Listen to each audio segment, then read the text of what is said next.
there will be times in marketing that you will try something and it may not work. So if it doesn't work, you just test and try something else. When you develop a strategy, it doesn't mean that you necessarily have to stick exactly with the strategy. The strategy is there to put plans into action, so you kind of understand where you are and where you need to be, and mechanisms and way to kind of implement different marketing or branding practices. But there's no reason why you can't adapt and why you can't change if you find that something isn't quite working for you. You may, for example, be on Facebook and you may be posting a lot of pictures of your products, let's just say, and you may find that posting these pictures every day may not necessarily be getting you the engagement that you want, or the conversions that you want, or the traffic to your blog, or whatever your objectives may be. And then you can just test something else. You might say, all right, okay, I'm still going to stick with posting pictures, but perhaps I now need to post pictures with a CTA, a call to action, for example, or an inspirational message, or a caption, or whatever it may be. So you're going to test out. If something works on one social media platform, don't assume that it will work on every single media platform, because every single media platform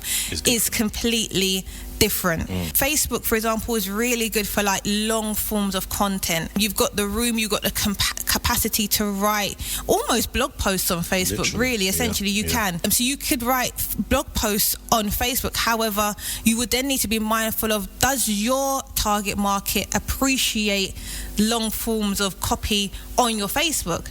So one of the testing mechanisms therefore might be, let me experiment with maybe posting a line of copy, a few lines of copy, maybe a paragraph of text. Which one's getting the most engagement? You know, and test it depending on maybe length of copy, maybe depending on what it is you're talking about, maybe in terms of the tone you're using, and trying to see how you can really maximize the visibility and engagement and the shares that you get on Facebook. And then, for example, with Twitter is 140 character limit. There are talks at the moment that they may extend that, but at the moment it's still 140 characters. So you have to kind of keep what you say very short and snappy. And Twitter as well is very much a platform where people like to share topical information. So if something's happened in the news, or if something's being spoken about a lot on social media, Twitter really is the place to go. And it's a real platform to use when you just want to be active. So it's not necessarily always the best place to go when you want to just post something general.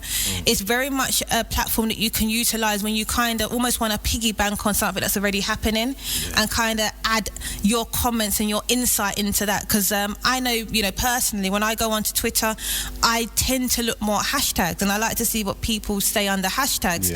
Hashtags aren't the same as they used to be. Like, you don't get as many retweets and that kind of stuff anymore, but people are still looking at it. Of course, you're still getting that visibility. Then it's still going to help with your brand development, just having that visibility out there. That's I see Twitter as my newspaper almost. Right. Anything that I see, someone says something, this happened, Twitter, quickly hashtag it, see whatever. Because then you've got a range as well of opinions. It isn't just, which I love. I really think that's beautiful. Prior to this, maybe as we grew up, we opened the newspaper and it was a one man's opinion.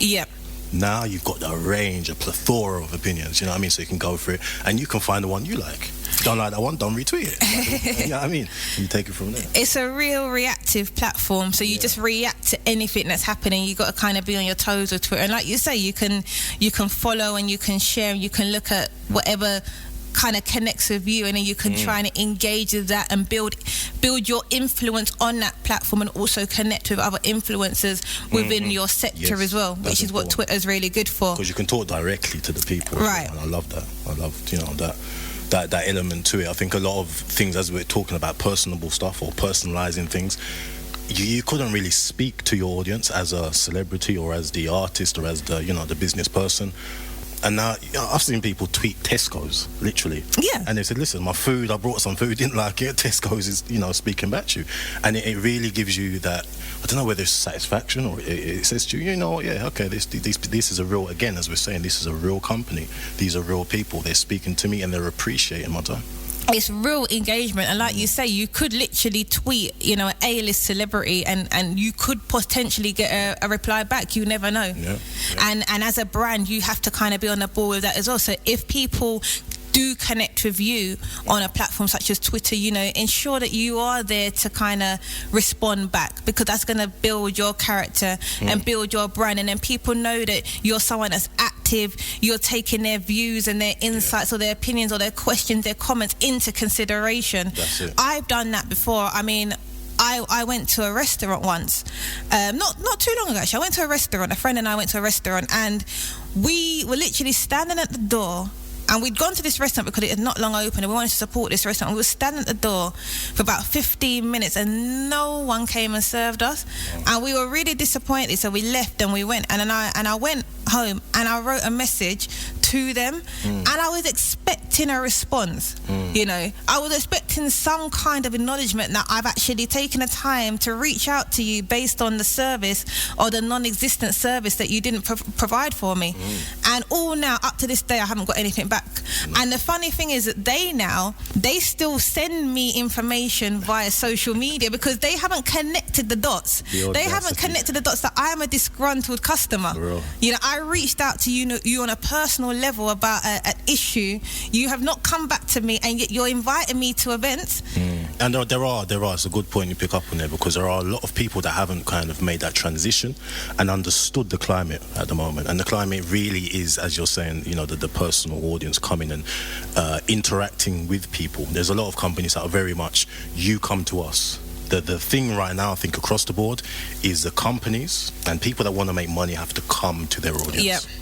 Period. Across the board. Whether that means coming out into the community or that means just engaging with people on a social media, you know, platform. And so the people power is kind of really there.